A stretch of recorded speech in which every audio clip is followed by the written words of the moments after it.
Do you know that feeling? You're genuinely hyped to share something that just happened to you, only to realize that after 30 seconds, one of your friends is already checking their phone under the table instead of listening to you. Or another one cuts you off mid-sentence just to talk about something completely different. You have genuinely great stories to tell, but how do you actually tell them in a way that keeps people listening, or even better, excited the entire time? Most people think this comes down to talent. Either you're naturally interesting or you're not.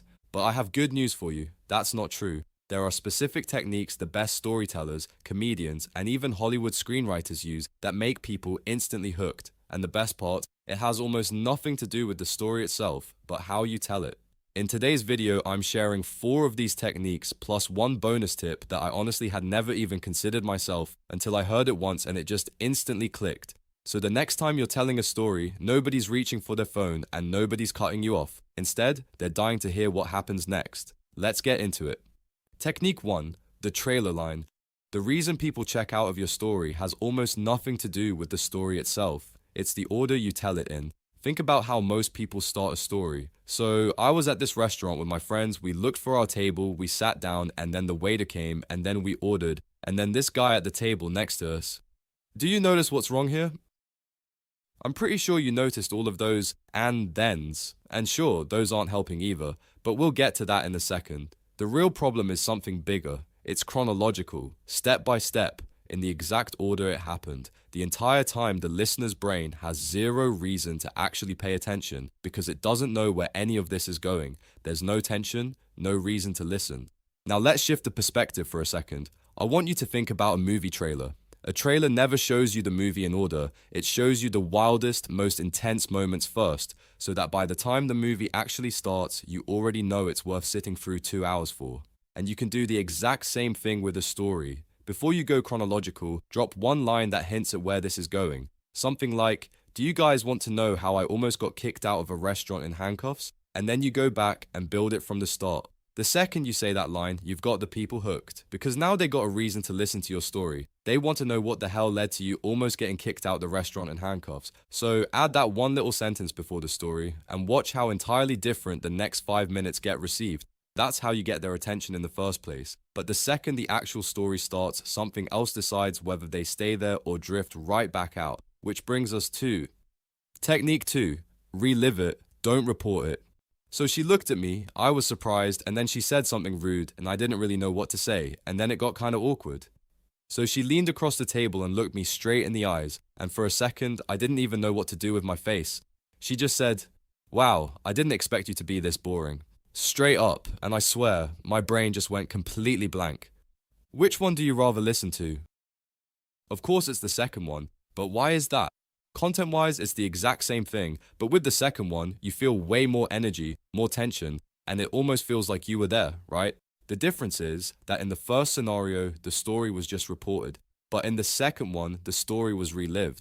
Reporting is reading it off a script in your head. Reliving means you're actually back in that moment while you're talking. Now, voice, volume, speed, pauses, details, all of that plays a huge role in how a story lands. But you and I both know how it goes when you're actually trying to remember these things in real life. Wait, what volume was I supposed to use again? Was I supposed to slow down here, or... Technically, it's all true, but practically, it's hard to apply. So instead, just remember this one phrase, relive it, don't report it. The second you actually put yourself back in that moment instead of just summarizing it, your voice, your pace, your pauses, the details, all of it adjusts on its own. You don't have to force any of it. Your body does the technical part for you as long as your head is actually back in the scene. Part of reliving it is also being honest about what was actually going on inside you. Don't just say, "I was shocked." Show it. What exactly went through your head in that second? What was the raw, unfiltered thought? "I was shocked" is a summary. "I remember thinking, there's no way she just said that," is the actual moment. So next time you tell a story, just ask yourself, am I reliving this right now, or am I just reporting it? It's exactly that one difference that decides whether people zone out and reach for their phone or stay completely locked in on you. But even a perfectly relived moment can fall flat if you're spending that energy on the wrong parts of the story, and that's exactly the mistake most people make. Technique 3, zoom into the moment. Have you ever told a story and felt like the people listening already lost interest before you even got to the part that actually matters? Here's why that happens. Most people ruin their own stories in the first 10 seconds before the interesting part even starts. So we were out for dinner. There was this big table, kind of a wooden floor, real rustic vibe to the place, and the waiter had this weird accent, kind of hard to place, maybe Eastern European or something. Okay, cool, great attention to detail, but at the completely wrong place. None of this matters. Nobody's picturing the floor. Nobody cares what the table looked like or what accent the waiter had if it doesn't contribute to the plot of the story. Every second spent there is a second where the listener quietly starts to drift away. The best storytellers do the opposite. They fly through everything that doesn't matter, and the second they hit the moment that actually matters, that's when they slow down and go into the details. Instead of walking through the restaurant, the seating, and the waiter, you just give them enough context to picture the scene and then jump straight to the moment. So, we were out for dinner in this restaurant, and right at the table next to us there was this guy. Really big, kind of grimy, and with this intense energy about him. You already knew something was off with him. And then out of nowhere, he just stands up and starts yelling at the waiter. See how we still added details here? But this time, at the place where it actually matters for the story.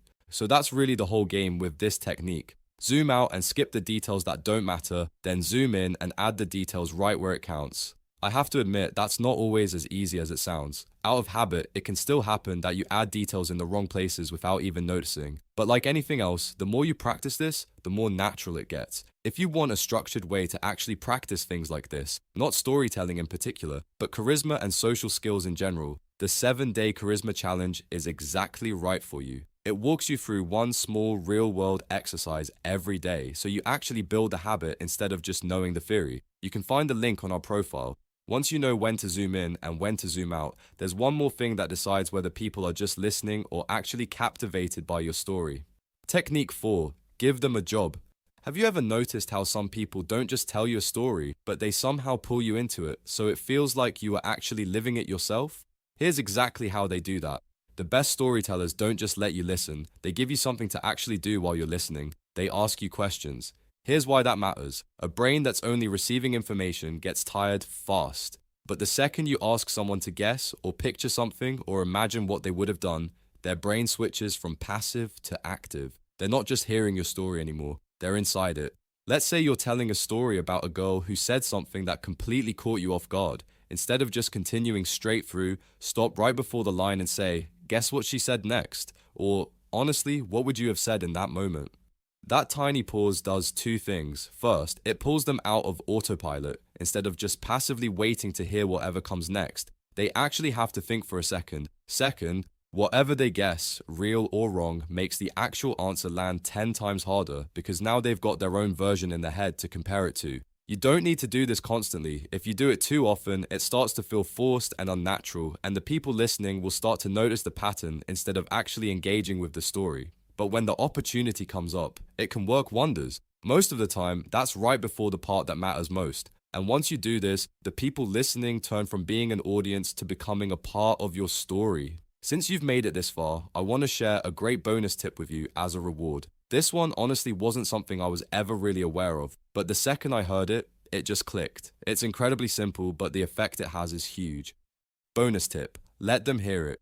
If you're telling a story, there's a tiny detail that almost nobody is aware of, but that actually makes a huge difference in how your story is perceived. It's the difference between someone listening politely and someone actually getting pulled in. Let's look at 2 sentences. She told me she was annoyed.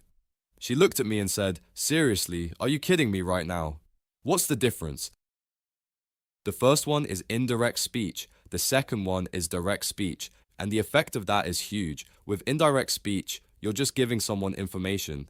But the second you actually quote what someone said, the listener isn't hearing about the moment anymore. They're inside it. They're actually feeling it. And it works even better combined with a little bit of the actual reaction. If she rolled her eyes when she said it, roll your eyes as well while you say the line. If he raised his voice, let your voice go up too. You don't need to fully act it out. A small flash of the real expression or tone is enough to make the moment land, and it pulls a real reaction out of whoever's listening.